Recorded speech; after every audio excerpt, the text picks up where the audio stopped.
こんにちは、節子とやっくんのセミリタイヤ道です。私たちは東京在住の20代夫婦で得意の節約を武器にセミリタイヤを目指しています。今回はセミリタイヤ事例紹介山奥ニート石井新さん編ということで、節約セミリタイヤを目指すにあたって参考になる方を見つけたのでご紹介したいと思います。その方とは山奥ニートやってますの著者石井新さんです。石井さんは和歌山県の山奥でインターネットを通じて知り合った15人と共同生活をされています。ほとんど働かずに毎日を過ごしているため山奥ニートを自称されています。ご本人たちはセミリタイヤとは名乗っていないようですが、私の思うセミリタイヤの定義には十分当てはまる生活であり、私としてはとても楽しめる内容の本となっていました。本日はそんな石井さんの生活をセミリタイヤに関わりの深い3つのテーマ、1ヶ月の生活費、山奥での収入、普段どんなことをして暮らしているかに絞ってご紹介したいと思います。セミリタイヤに関わる部分を中心にかなり簡潔にまとめているので、ぜひ最後までご視聴よろしくお願いいたします。まずは生活費です。石井さんの普段の出費はこの図の通りになっています。まずは住居費ですが、こちらは廃校になった小学校を借りられていて無料です。無料で小学校を借りるまでにはエピソードがたくさんあるのですが、そちらについては本の中に詳しく書かれているため、興味を持たれた方は読んでみてはいかがでしょうか。次に食費は9000円です。基本的に外食はせず、共同生活している中の誰かが順番でご飯を作っているそうです。山奥で暮らしているということで、じゃがいもを育てたりはされているそうですが、かといってほとんどの食べ物を自給自足しているかというと、全然そんなことはなく、時々スーパーでまとめ買いをしているそうです。次の電気代とその下のガスは、10人以上の共同生活で割り勘していることで、普通の一人暮らしよりも安くなっています。水道は山から湧き水を引いてこの値段で美味しい水が飲めているそうです。次の交通費については共有で所有されている軽トラックのガソリン代だそうです。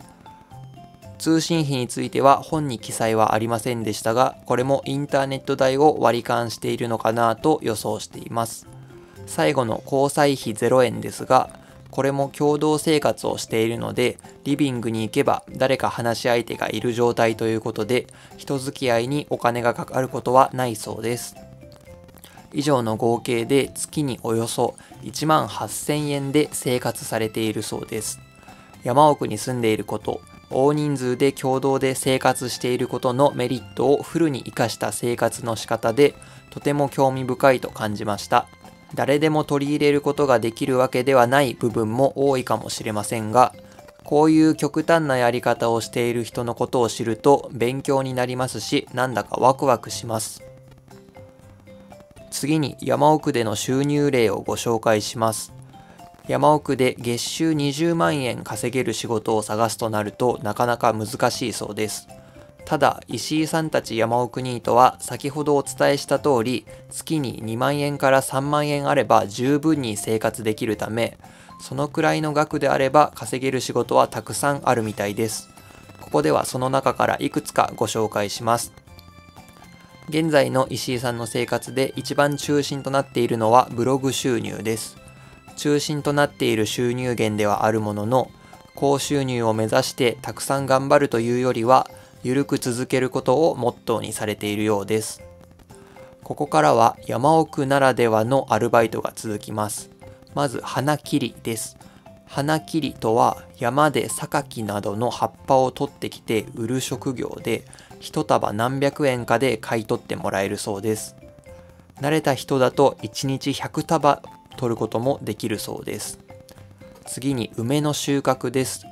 こちらは時給1000円で、ご近所の梅農家さんのお手伝いとして収穫の時期に働いたことがあるそうです。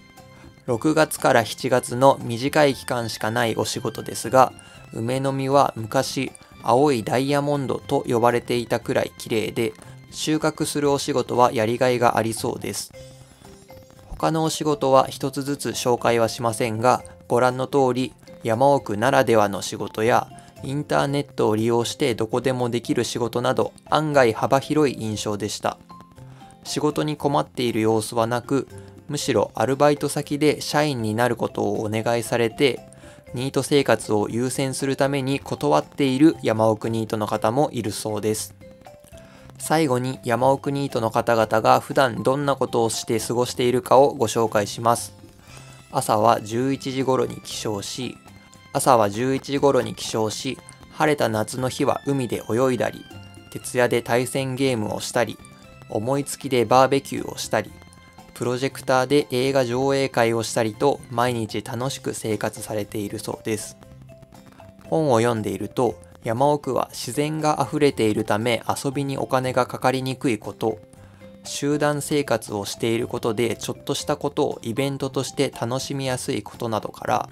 山奥ニートの方がされている山奥で集団生活を送るというライフスタイルは、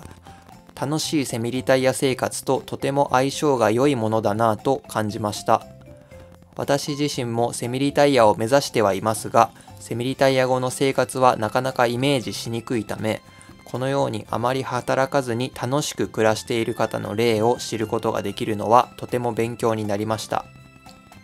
以上、今回はセミリタイヤ事例紹介、山奥ニート編ということで、山奥で共同生活をするという珍しいライフスタイルを選択されている方の例をご紹介しました。